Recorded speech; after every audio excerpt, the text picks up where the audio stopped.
శ్రీకాకుళం నగరంలో ఆదివారం రాత్రి నుంచి సోమవారం రాత్రి వరకు 25 డయేరియా కేసులు నమోదయ్యాయి. దమ్మల వీధి, కాకి వీధి, గోల్కొండ రేవు, వాంబే కాలనీ, ఎల్బీఎస్ కాలనీ, బోడెమ్మ కోవెల ప్రాంతంలో పలువురు వాంతులు, విరోచనాలతో అస్వస్థతకు గురయ్యారు.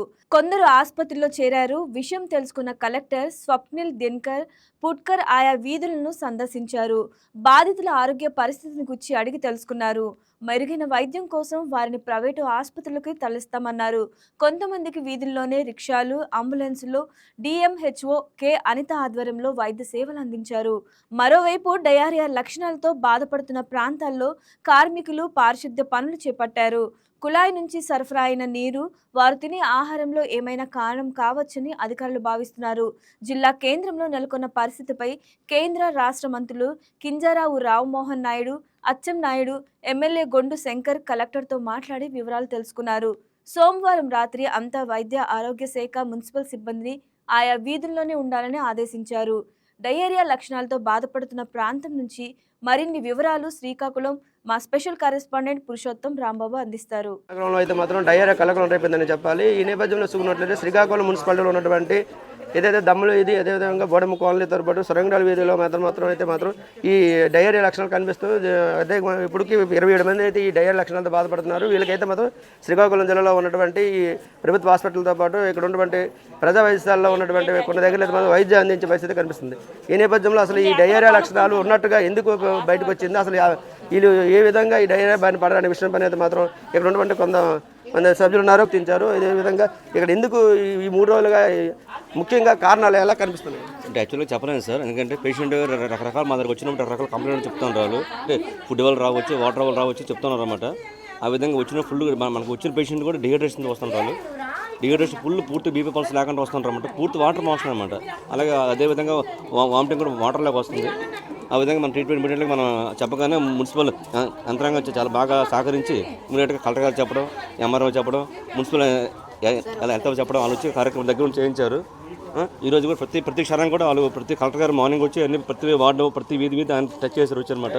చాలా బాగుంది. ఉన్నట్టు ఉండి ఒక్కసారిగా ఇదే ప్రాంతంలో ఒక్కసారికి ఇలా రావడం గల కారణం అంటే ఈ వ్యాధి లక్షణాలకి మీరు ఏమైనా గుర్తించారు? అదేవిధంగా ఇక్కడ ఉన్నటువంటి వైద్యులు ఏమంటున్నారు? అంటే పేషెంట్ చెప్పడం ఏంటంటే మేము సార్ ముందు రోజు వాటర్ తాగాం సార్, లేదు మధ్యాహ్నం బయట భోజనం చేసాము, చికెన్ తిని మటన్ తిని చెప్తున్నాం. రకరకాలు సార్, అంటే ఒకే కాజు మనం చెప్పలేము, మనం రకరకాలుగా కాజు వస్తుంది అనమాట. అది ముఖ్యంగా ఎప్పుడైనా సార్ మనమే మోసం చనిపోయి ఏంటంటే ఏదైనా ముందు రోజు ఎత్తున్న మనిషి పేషెంట్ అడుగుతాం ఎవరైనా సరే, దాన్ని బట్టి సార్ ఏదైనా వాటర్ కంటమెంట్ అవ్వచ్చు, ఫుడ్ వల్ల అవ్వచ్చు సార్. ఒకవేళ వాటర్ పొల్యూషన్ అయ్యి ఉంటే ఎటువంటి చర్యలు తీసుకున్నారు? అసలు ఇంతవరకు మున్సిపాలిటీ నుంచి హెల్త్ ఆఫీసర్ ఏ విధమైన చర్యలు తీసుకోమని మీకు ఆదేశాలు ఇచ్చింది? చాలా బాగుంది సార్. యాక్చువల్గా మున్సిపల్ హెల్త్ ఆఫీసర్ ప్రతి ఆయన డోర్ మార్నింగ్ వచ్చి ప్రతి వీధిలో కాలువలు క్లీన్ చేసి ఇమీడియట్గా ట్యాప్ లైన్స్ ఎక్కడైనా వాంటింగ్ ఉందా అని చూసారు ఆయన, కలవట్లు ఏమైనా ఎక్కడైనా ఇబ్బంది చూసారు ఆయన. ప్రతిది కూడా ప్రతి మున్సిపల్ యంత్రం ప్రతి హాఫ్ అన్ అవర్ వచ్చి అన్ని టచ్ చేస్తారు. చాలా బాగా చేస్తారు అన్నమాట. చెప్పండి అమ్మా, ఇప్పుడు ఈ వార్డులో ఉన్నటువంటి ఈ పరిస్థితి ఎందుకు నెలకొందంటారు? వార్డు ఇన్ఛార్జ్గా మీ దృష్టికి వచ్చినటువంటి వ్యవహారం అంటే గత 3 రోజుల నుంచి ఇబ్బంది పడుతున్నారు. ప్రతి ఒక్కరు కూడా ఈ వాంతులు విరేచనాలు ఇబ్బంది పడుతున్న నేపథ్యంలో ప్రభుత్వం నుంచి ఎటువంటి వైద్య సహాయాలు అందుతున్నాయి, అసలు ఏ విధమైన చర్యలు తీసుకున్నారు? ప్రభుత్వం చర్య అయితే చాలా బాగుంది సార్. ఎందుకంటే కలెక్టర్ గారు వెంటనే తెలిసిన వెంటనే మొన్న ఆదివారం సాయంత్రం నుంచి ఈ ఇది బయటపడింది. అప్పటికాడి నుంచి కూడా కలెక్టర్ గారు వెంటనే వచ్చారు, స్పందించారు. మున్సిపల్ కమిషనరు, మున్సిపల్ స్టాఫ్ కూడా అంతా చాలా చక్కగా ఈ ఏరియాకి వచ్చి, ఈ ఏరియాలో ఎక్కువగా ఉంది కాబట్టి ఇక్కడికి వచ్చి చాలా చక్కగా స్పందించారు. అన్ని మొత్తం ఏ హాస్పిటల్కి వెళ్ళాలన్నా, ఎవరు ఏ కేసులు వచ్చినా సరే ఇక్కడ సింహన్న హాస్పిటల్, అలాగే గోల్కొండ రేవు రోడ్డు, దమ్మల వీధి, అలాగే సరంగడోల వీధి, మొండేటి వీధి, ఈ కేసులన్నీ కూడాను క్రిమ్స్ హాస్పిటల్కి, సింధూరు హాస్పిటల్కి, అమృత హాస్పిటల్కి కొన్ని తరలించారు.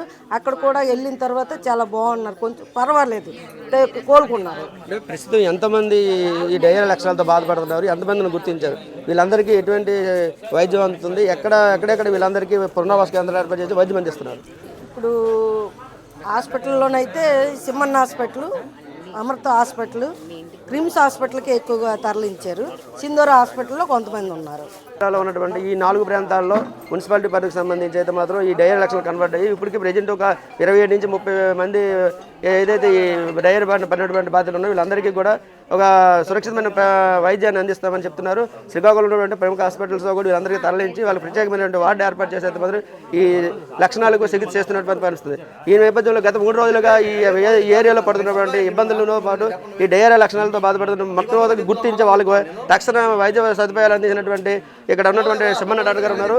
గత 3 రోజులు వాళ్ళకి ఉన్నటువంటి వీళ్ళకి ఉన్నటువంటి ఏవైతే లక్షణాలు కనిపిస్తున్నాయో వీళ్ళకి సంబంధించినటువంటి తక్షణ వైద్య సేవలు అయితే అందించారు. అసలు ఏం జరిగింది అసలు సార్ ఏం చెప్పండి? అది ఈ ఒక్కసారిగా ఈ మున్సిపాలిటీలో ఉన్నటువంటి ఈ లొకేషన్లో ఈ డయేరియా లక్షణాలు కనబడడం వస్తున్నటువంటి ఎవరైతే బాధితులు ఉన్నారో ఎటువంటి లక్షణాలు కనబడుతున్నారో వాళ్ళు ఎలా బాధపడుతున్నారు? వచ్చి వాంతులు విరోచనాలతో వస్తున్నారు. వచ్చిన వెంటనే మనం పై అధికారులకి ఇన్ఫర్మేషన్ ఇచ్చాము. ఇన్ఫర్మేషన్ ఇచ్చిన వెంటనే డిఎంఎన్ఓ గారు వచ్చారు, కలెక్టర్ గారు వచ్చారు, మున్సిపల్ కమిషనర్ గారు వచ్చారు, హెల్త్ ఆఫీసర్ గారు వచ్చారు. వచ్చిన వెంటనే ఇక్కడికి వచ్చినటువంటి కేసులన్నీ చూసిన వెంటనే ఇక్కడ నుండి హైర్ సెంటర్ పంపించవలసిన కేసులు కూడా వాళ్ళ ఆధ్వర్యంలో పంపించి సరైన ట్రీట్మెంట్కి హైర్ సెంటర్ పంపించి కిమ్స్కి జిమ్స్కి పంపించమన్నారు. పంపించిన తర్వాత కలెక్టర్ గారు రాత్రి ఉన్నారు, 10 వరకు ఉన్నారు, 11 వరకు ఉన్నారు, కమిషనర్ గారు ఉన్నారు, డిఎంఎన్ఓ గారు కూడా అక్కడ ఉండి ఇక్కడ కూడాను మున్సిపల్ సిబ్బందిని హెల్త్ ఆఫీసర్స్ అందరూ కూడా సెట్ చేసి రాత్రి పగలు కూడా ఇక్కడే ఉంచారు. రాత్రి అంతా కూడా సెట్ చేసి ఇక్కడ మున్సిపల్ కమిషనర్ ఆధ్వర్యంలో హెల్త్ ఆఫీసర్ మెడికల్ ఆఫీసర్ ఆధ్వర్యంలో ఇక్కడ అంతా శుభ్రంగా చేసి వార్డులంతా కూడా బాగా చేశారు. ఇప్పుడే ఎమ్మెల్యే శంకర్ గారి ఆధ్వర్యంలో కూడా ఫోన్ చేసి మాట్లాడడం జరిగింది. ఎంతవరకు తెల్లవారు కూడా కలెక్టర్ గారు వచ్చారు, రాత్రి కూడా ఉన్నారు. ఈ వీడియో మీకు నచ్చినట్లయితే లైక్ కొట్టి షేర్ చేసి మా వైకే టీవీ ఛానల్ని సబ్స్క్రైబ్ చేయండి.